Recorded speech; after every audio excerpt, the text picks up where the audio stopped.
একটি ব্যবস্থা চাই, একটি সরকার বদলালে তার আগের সরকার পালিয়ে যেতে হয়, সেই ব্যবস্থা আমরা আর চাই না।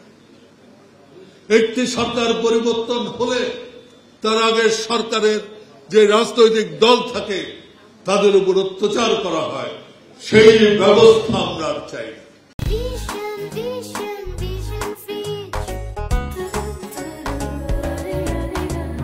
একটি গণতান্ত্রিক ব্যবস্থাপনার প্রধান যে স্তম্ভ, সে স্তম্ভ হচ্ছে নির্বাচন। সে নির্বাচন যদি আমরা ঠিকভাবে করতে না পারি, অতীতের ইতিহাস থেকে যদি আমরা শিক্ষা নিতে না পারি, অতীতে যে নির্বাচনের সময় আমরা যেসব ভুল করেছি তার থেকে যদি শিক্ষা নিতে না পারি, তাহলে আমরা আবার ভুলের দিকে যাব, আবার আমরা ভুল করব। আমরা সেই ভুল করতে চাই না। জাতি অনেক মাসুল দিয়েছে, আমরা এমন একটি ব্যবস্থা চাই, একটি সরকার বদলালে তার আগের সরকার পালিয়ে যেতে হয়, সেই ব্যবস্থা আমরা আর চাই না। একটি সরকার পরিবর্তন হলে তার আগের সরকারের যে রাজনৈতিক দল থাকে তাদের উপর অত্যাচার করা হয়, সেই ব্যবস্থা আমরা আর চাই না। আমরা চাই একটা সভ্য, সুন্দর, গণতান্ত্রিক প্রক্রিয়া, যেখানে নির্বাচন হবে, নির্বাচন গ্রহণযোগ্য হবে, নির্বাচন নিয়ে কোনো প্রশ্ন উঠবে না,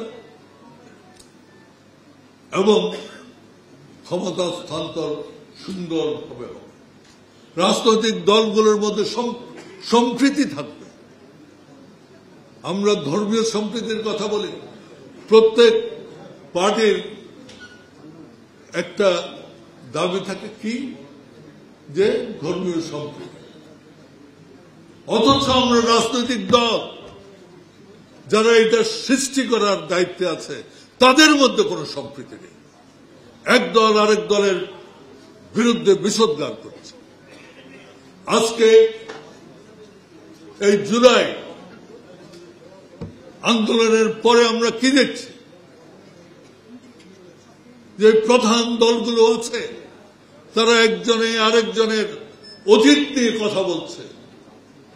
আমরা তো অতীতকে নিয়ে আর ঘাটতে চাই না, অতীতকে নিয়ে একজনকে আরেকজন দোষারোপ করতে চাই না।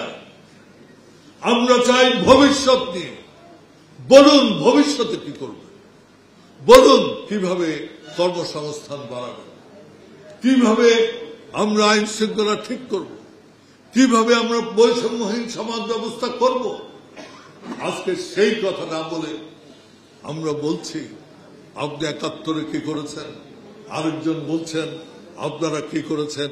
আগে আমরা সেগুলো নিয়ে কথা বলছি, সেগুলো নিয়ে আমাদের মধ্যে বিভেদ, এই বিভেদ আমাদেরকে বন্ধ করতে